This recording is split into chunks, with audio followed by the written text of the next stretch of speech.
Devils Talk. I'm your host, Enrique Aledius. So lots to talk about, but first up, Devils make it into the playoffs. First time they're making it since 2018 season. It's been a long time coming for the Devils. Something that I'm really, being a longtime Devils fan since I was like 7, 8 years old. It's pretty awesome, pretty cool, well deserved for this team. It's been a long time coming for them.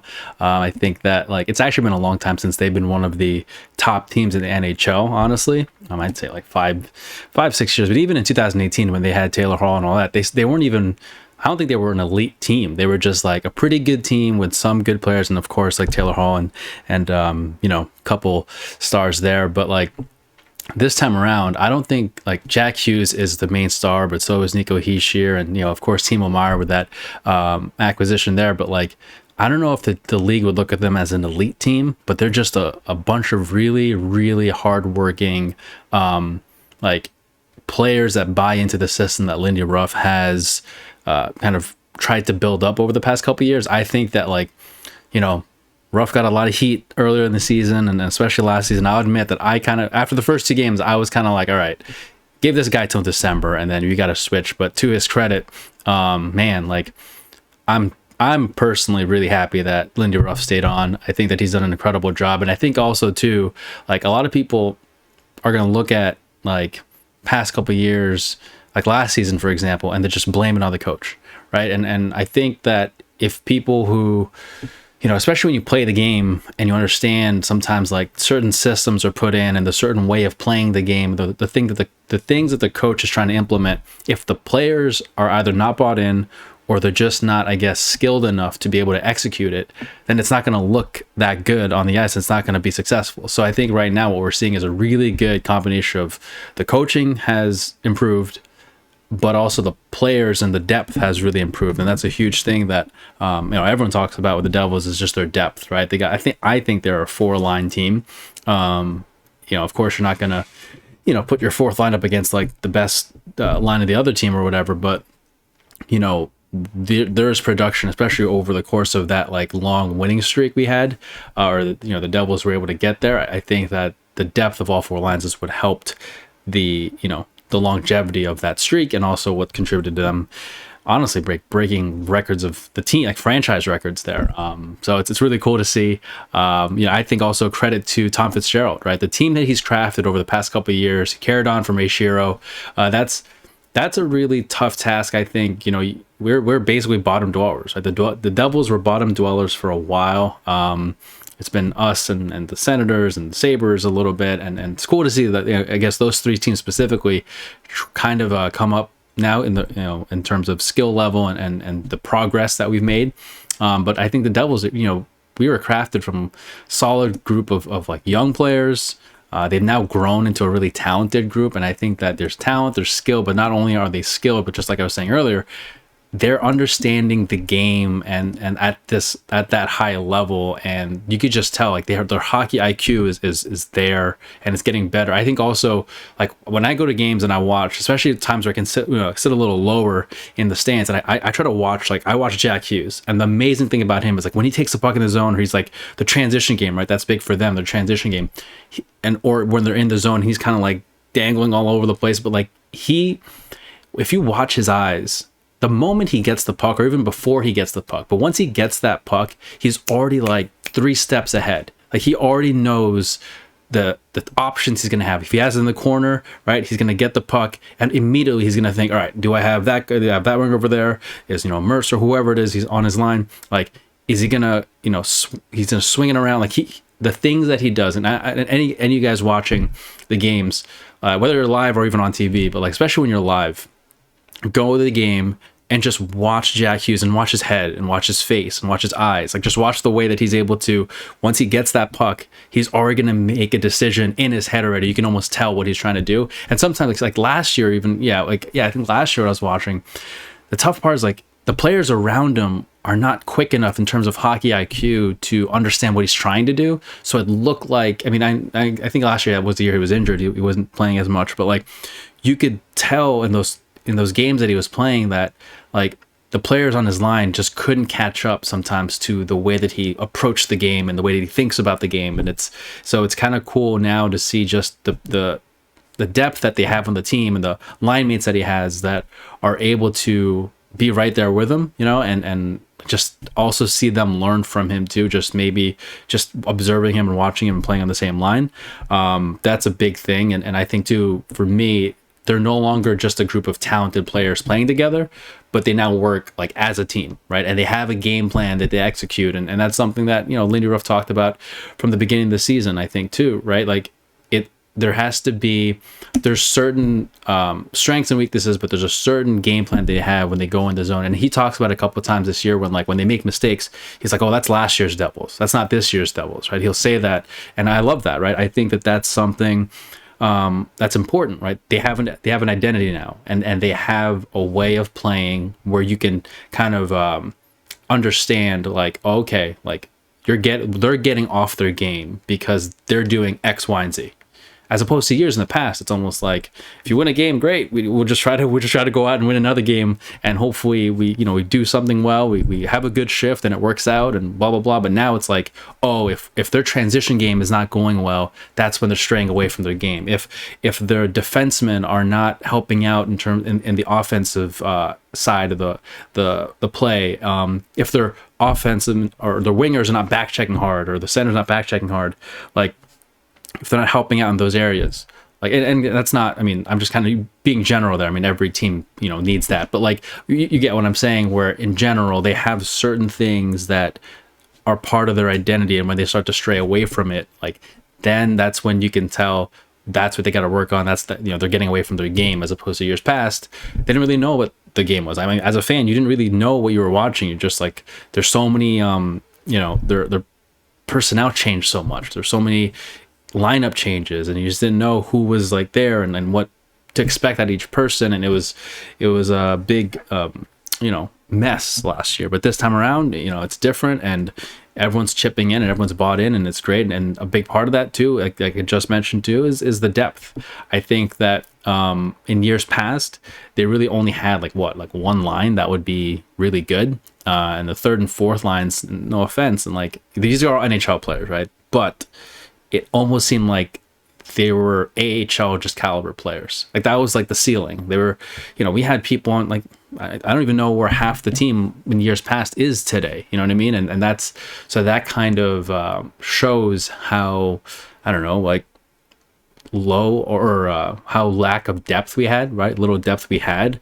So that things like that this year are so different, where each line is just like producing. And then you have the people who, like, I mean, I think Dawson Mercer, like, underrated, unsung hero maybe of this year.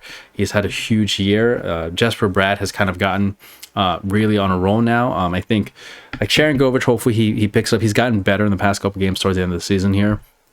But yeah, you got people like Boquist, Ball. I mean, just Smith. Yeah, like Brendan Smith.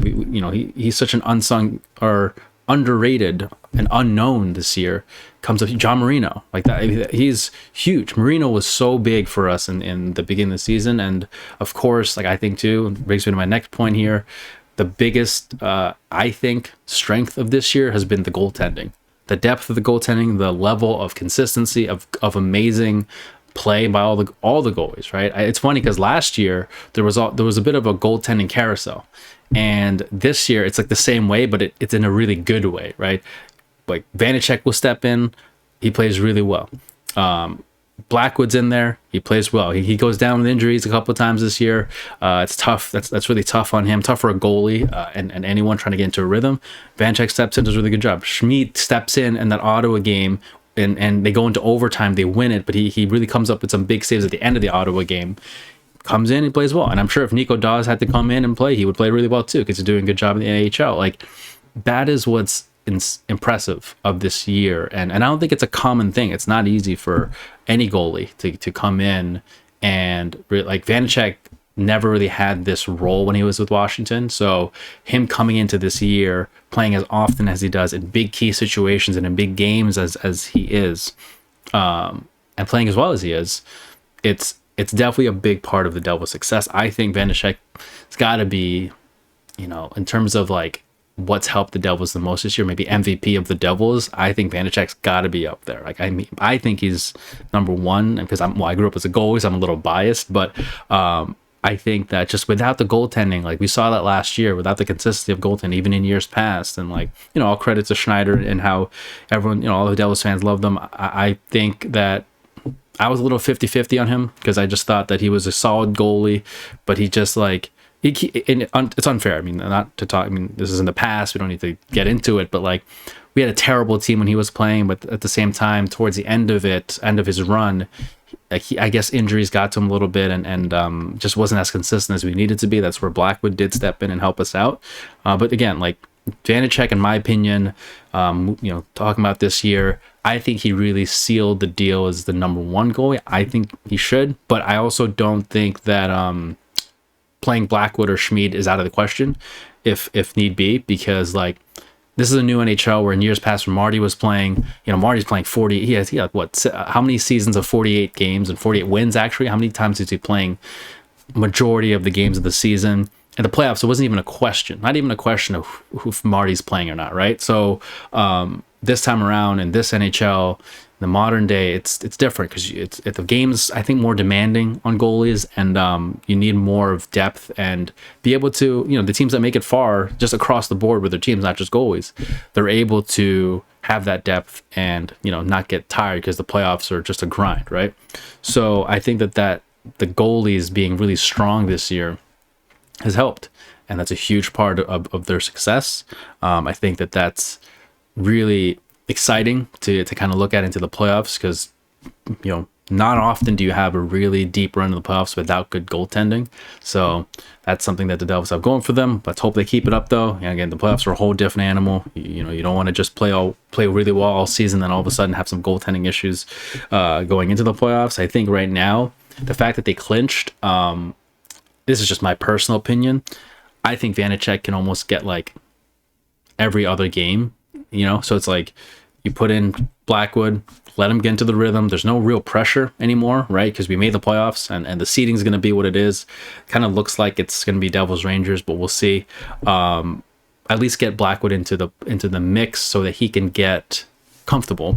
And then, but make sure you keep Vanacek in there, keep him warm and have him used to playing at a high level here. And then once the playoffs start, it's like, all right, well, you can see where each goalie's at, and if you need to kind of swap them in, and you can do that too. And even if you want to put in Schmid in there, but I think right now he was sent down, and I think the reason why, I'm not 100% sure on this, but I think the reason why is because Blackwood has a contract, I believe, where if he spends too much time in the minors, he's gonna have to go through waivers or something. So like you basically you want to protect that asset. I believe that's the case. I'm not 100% sure on that. I could be wrong. But again, like moving forward now, just like focusing on this group of guys, I think that one of the things I really like about what I'm seeing when you watch the post-game interviews or the pre-game interviews or whatever, is that they're a determined group, but they're not, and they're young, but they're not looking at this situation, not taking it for granted, right? I guess everyone's saying the right things because you have to, but I think you can really tell with just the way that they, the way that they act and the way that they're going about it is like a lot of these guys are level-headed. Jack Hughes in post-game doesn't always, crack a smile that often, or Nico Hischier is always grounded and all that stuff. And even Miles Wood is like, he's excited, but he also knows like, hey, this is where the work starts too. And all the guys there, I mean, Severson, Wood, and Hischier, and I think maybe Bratt. Yeah, I think Bratt also. A couple guys, Blackwood, I believe too. I don't know if Blackwood was, but a couple guys were there for the 2018 run. So it's been 5 years for them, right? So it's a long time to just even make the playoffs, which it kind of goes to show you how like lucky as Devils fans we are that we got to go to the playoffs every single year when like Marty was playing, except for I don't know, one maybe 2013 season or something. Yeah, it was almost every year in the prime of the Devils, right? Back then, where we're just it's like an expectation of going to the playoffs, and that's crazy, right? So that's pretty cool. I mean, actually in '96 they didn't make it, which was wild, but years after that they did. But yeah, I think with a young group like this, I think it's kind of a positive maybe to not have a lot of experience, because you kind of go into it like with a you don't know what you don't know kind of mindset, and so there isn't a whole lot of like doubt. There's nothing to compare this to, right? So you're just going in there, and that could also hurt you in some ways because you don't have the experience, especially if you go deep in the run or whatever. But in some ways, it's like you don't really have like memories of years past, right? I mean, everyone as Devils fans, which sucks to remember, but like the 2001 Cup Finals and things like that, like there's nothing in there. So you're just going in there as young rookies ready to go and give it your all and go in and play hard and hope for the best. So like things like that, I think is beneficial if you look at it that way. But of course, having experience and again, you have like Palat, right? Like Palat has the experience. You have him and you have like Lindy Ruff, right? I mean, in him too, right? He's taken a young Sabres team who I think there's a lot of parallels to his team and this Devils team, or his team back then, and that was made on the broadcast. That point was made, which is a good point. You know, solid goaltending back then with Hasek. I mean, he was basically the team, but then you had a couple young guys that would, you know, carry the team there, and they gained momentum. Lindy Ruff had Hasek back then. I don't know.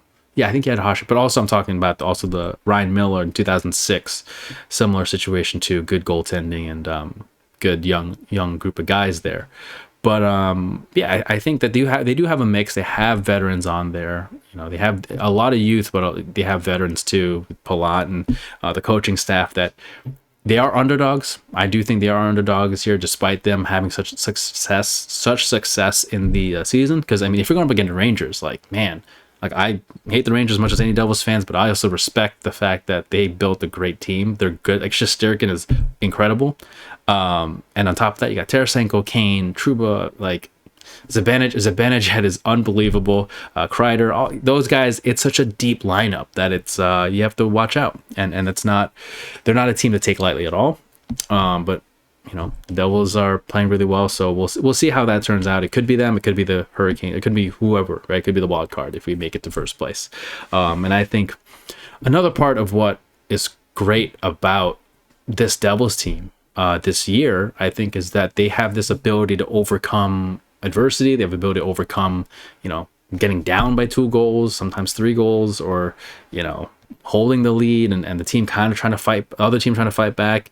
I've enjoyed that the most. Like even a late goal, like the let in, I don't remember what game, but they had a string of games there where they're letting in like last minute goals, right? Whether it's end of the second period or even end of the third, which was rare for them at the time, but it was happening, and they were kind of in that, not even a slump, but it was just kind of that trend of letting in late period goals. And one thing I do like is the team, like I mentioned earlier, has bought into what Lindy Ruff is doing in terms of the system that he's brought. And like you could tell that the team, when they kind of steer away from what they're supposed to be doing, like the next game, or when the coaching staff says they worked on this and this in practice, or they gave them time off just to kind of reset, the team comes back and plays really strong. And I think that's such a good indicator. Like for people out there who have played, like you can definitely relate to the fact that like when you respect your coach and your coaching staff, or you believe in your coach, like you play hard for them, especially when it's you know, you have to bounce back or it's tough, whatever. Like when the coach is respected by the players, you can tell in the effort that they go out and give in times when like maybe they don't need to, right? Oh, the Devils were winning they were winning a lot, they lose a couple, then they kind of fall on the bad streak and then have a couple bad games. If they were, you know, not respectful, or they didn't really respect the coach, or they didn't believe in the coach, you would see a lot of individual efforts. They wouldn't be playing into their system, and also in the way they would talk about things. They would, you know, you could just tell the Devils now, when things kind of are not going well, they always just say, hey, we got to go back to our system, the way the Devils, you know, Devils hockey is and all that stuff. So again, like that belief in the coaching team, in the coaching staff, the team just seems really like close knit, like, and bought in. Like, and that's such a big part of having success in hockey, right? Is like, it's a team game. It's not like football where like, if a quarterback's hot and a receiver's hot, or a quarterback or a running back's hot, it's like, you could just hand the ball off to one, running back and he could just go. This one, it's like, not often, right? Like, I mean, Connor McDavid is an exception, but even him, he's got Draisaitl. Like, you need a team to really gain success, and if like the team's not all on the same page, you're just not going to make it that far. So again, their ability to overcome adversity, but also the way they do it. And it's by buying in, and it's by reverting back to their identity and believing like what the plan the coaching staff has is what's the right way to do it. So that's really good to see and fun to see as a fan, especially comparing again to years past where there wasn't a whole lot of success, and it just didn't seem like the players even gave a shit about like what the coaching staff was putting out there. So it's good to see. It's fun to see. And now we look towards the playoffs, which I think at this point it's not yet solidified in terms of the playoff picture per se, but like it does look like the Devils can go up against Rangers in the first round, which again, like I said, Rangers are a very scary team if you look at them. They are stacked, right? They are a loaded roster, but I'm pretty excited. I think that from fans' perspective, been a long time since the Devils have played, like they always say in the broadcast, but like meaningful hockey, and it's true. But since I've been to the playoffs, it's been a long time, and so it's fun. It's gonna be interesting to see them come back in the playoffs and go against the Rangers. We'll see. Like we'll see how the Devils end up. We'll see how the Rangers end up. They're also starting to get hot too. Like for a while after the Kane trade, they kind of went on a slump there, but I think they're starting to get it. You know, they're starting to click, and there's chemistry starting to really build there with him, Tarasenko, and all those guys. It's just again scary, and they've also got Shesterkin too. So like I don't know, that's going to be really tough. So if the Devils do end up going up against the Rangers, they're going to have to be they're on their A game, which I believe they can be. They've proved it all year. But if they go up against the wild card, you just never know what can happen, right? So we'll see if they end up being having home ice advantage or road or not having home ice advantage, given the fact that their road record has been really good. Maybe not the worst thing in the world if we end up playing possible 4 out of the 7 games on the road. So that could be interesting to see. But again, for now, Devils fans, so happy that we can get to go back to the playoffs. It's gonna be fun. Definitely want to try to make it out there to a bunch of the games. For sure at the Rock. But yeah, it's exciting. It's fun to be Devils fan now. I know, I mean, I'm diehard Devils fans. Will never not be a Devil fan.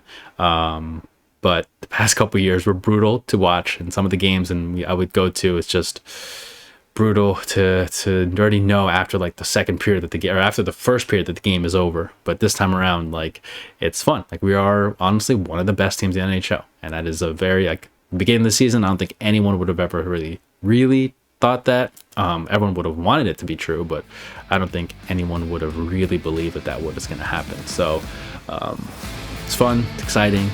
Looking forward to it, and I'm looking forward to making more videos on hopefully a long Devils run. But this has been Devils Talk with Enrique Aledias. Hope you subscribe to this. To my channel, Aledias Sports Talk. I'll definitely be trying to make more videos on the Devils and also the playoffs in general. It's going to be a fun one. Catch you later.